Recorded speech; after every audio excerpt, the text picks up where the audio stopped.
On the 13th of July 2014, a national hero was born as Mario Götze of Germany scored the winning goal in the 113th minute after extra time for Germany against Argentina, thereby sealing his country's 4th historic World Cup. But what the happened to this World Cup hero from Germany? Mario Götze, a former FIFA Golden Boy winner, was definitely a hot prospect and was playing for Bayern Munich, the biggest team of them all in Germany. After Götze helped Germany win the 2014 FIFA World Cup, he began the 2014-2015 season for his team Bayern in a 2-0 loss against his former team Borussia Dortmund in the DFL Super Cup. Not long after, Götze showed his form and scored 2 goals in Bayern's 4-0 victory against SC Paderborn. And Götze didn't let up as he even netted another brace in their 6-0 victory against rivals Werder Bremen. Götze's year didn't go unnoticed as he was even included in the FIFA 23-man shortlist for the 2014 FIFA Ballon d'Or, and he managed to finish 15th overall, so not bad. Götze, with his confidence very high, even scored an incredible long-range goal in the 4-0 victory against Hoffenheim. Götze scored his 3rd brace of the season and an assist as well in a 8-0 win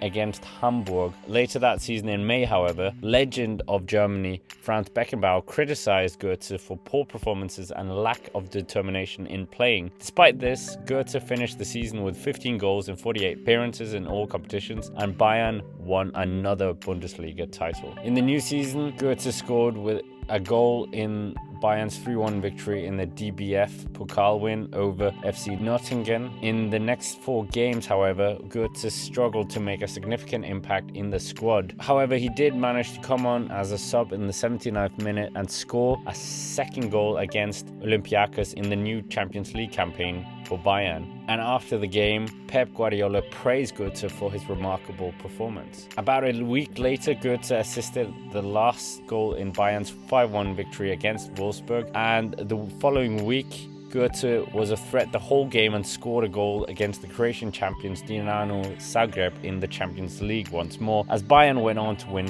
5-0. In October, he was up against his old side of Borussia Dortmund once again, and this time he wasn't on the receiving end of a loss. They managed to win 5-1, and Götze even assisted a goal as well. Coming at the end of the season, he had scored 6 goals in 21 appearances, and Bayern went on to win the Bundesliga yet again, and even did the double by winning the DFB Pokal. Then came the astonishment that Borussia Dortmund had re-signed Mario Götze from Bayern Munich on a 4-year deal for 26 million euros. 3 seasons after the attacking midfielder had left Dortmund. Götze even stated that he regretted his decision to join Bavarian Giants 3 years prior to this. But nonetheless, on the 11th of September 2016, Götze played his first official comeback game for Dortmund. However, it didn't end well as it was a 1-0 defeat to Leipzig. Despite the loss, he was praised for his performance by the manager Tuchel. It didn't take long, however, for Götze to score his first goal for the club since returning. It only took 3 days, in fact, in a 6-1 victory over Götze in the Bundesliga, and he followed it up with a goal in the historic 6-0 away victory against Leverkusen Warszawa in the Champions League group stage for Dortmund. After a long time of readapting to the Dortmund system, however, Götze managed to find his form, and when their side faced off against his now previous team Bayern Munich, Götze assisted the only goal of the game and earned a famous victory for Dortmund against Bayern, and Götze was definitely happy about that. In February of that season, Götze was, however, dropped from the Dortmund team with a mysterious illness identified by some media outlets as myopathy, which is a disease affecting the metabolic part of the body and causes fatigue, and has also noted of causing weight gain. The illness was said to explain some of the poor performances from the star from Germany, and could also have been some of the issues he had at Bayern. He finished the season, however,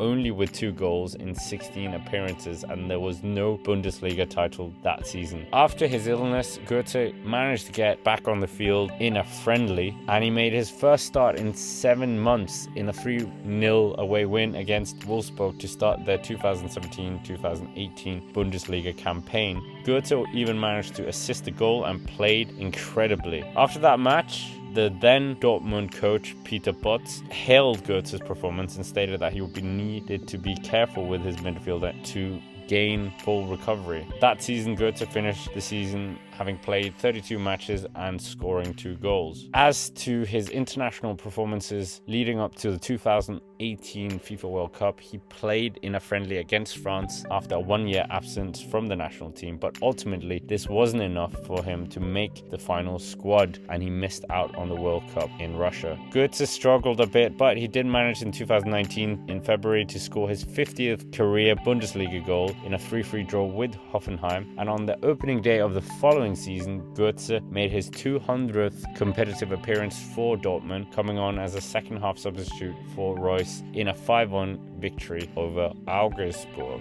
Sadly for many Mario Götze fans, at the end of that season, Borussia Dortmund's sports director came with the news that Götze would leave the club at the end of the season. His last appearance for the team was in, fittingly, a 1-0 defeat against his old team Bayern Munich after his decision to leave. It was an emotional farewell for Götze as he'd had such a strong connection with the club, but the next chapter of his story was not going to be in Germany where his entire career had been, but in the neighboring country of the Netherlands, specifically PSV Eindhoven. On the 6th of October 2020, Götze joined PSV on a free transfer, signing a 2-year deal after Götze had become interested in the club after the head coach Roger Smith had gotten in touch with him. It took only 8 minutes in his debut for Götze to open his PSV scoring account in a 3-0 victory against Zwolle on the 18th of October, and he went on to score 4 more times in his first season with the club, and they managed to finish second in the league to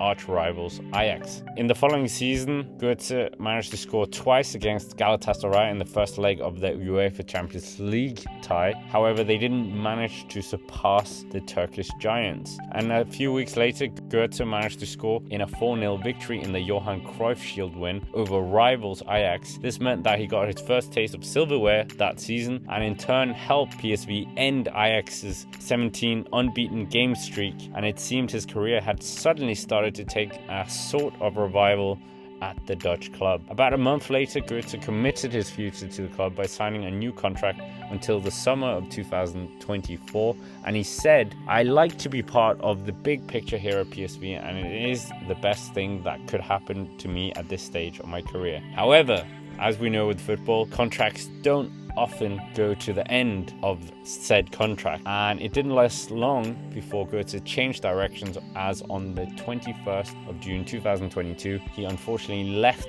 PSV after 77 appearances, and Götze signed a 3-year contract with the Bundesliga club Eintracht Frankfurt. And the excitement from the Bundesliga club was certainly clear, as the sporting director said, "The fact that a player like Mario Götze decided to go to Frankfurt with a conviction after numerous offers speaks for the outstanding image that the club has developed in the recent years. I don't have to waste a lot of words about the footballing qualities of Götze. We've been missing a type of player like him so far. Mario Götze's technical skills will help our game enormously, especially when we have possession against the deep opponents." This was certainly a light of brimming words from the sporting director, and thus far Mario Götze has managed to score 2 goals in 15 games in the league, and that has certainly been a good revival to his career. On an international front, however, Götze was named in the 2022 FIFA World Cup squad by coach Hannes Flick after injuries to Timo Werner and Marco Reus. The selection was met with a bit of surprise at the time, as it marked his return to the national team for the first time in 5 years. Ultimately, Germany were eliminated shockingly in the group stages, and Götze did make appearances in 2 matches, but it didn't prove decisive enough. Götze later expressed his disappointment over the World Cup. He said, "I'm still disappointed about how the World Cup ended for us. It really had been an up and down over the last 2 weeks. I also think the overall performance was better than the results imply, but it does not help to look for excuses." So that was unfortunately the closure of the chapter in a way for Götze and the World Cup. Will he be there in the next 4 years? Who knows? And what the happened to Götze is the big question. Going from the World Cup hero, winning the World Cup from Germany and a star at Bayern Munich, to then struggling and then going backwards in his career in some respect to the Netherlands, and now at Frankfurt, not really where he would want to be. Frankfurt, great club, but probably not going to be winning the Bundesliga. Nevertheless, you would think the great potential by Mario Götze, showing that he could win the Golden Boy at such a young age, really has shown the potential he has, and winning the World Cup for Germany as well just puts that into perspective. But it looks like the decline of Götze comes down to that awful disease that he did have. So we have, as football fans, been robbed of an absolutely astounding career, but let's hope he can revive himself even more at Frankfurt, and he still has a few more good seasons in his legs. But nevertheless, that's it for this video of Mario Götze. Make sure to comment down below what you think of him as a player. I certainly am a big fan of him, and if you haven't already, make sure to like the video, subscribe to the channel. Let's try and get this channel to 1,000 subscribers, and of course, as always, thank you for watching and have a nice day.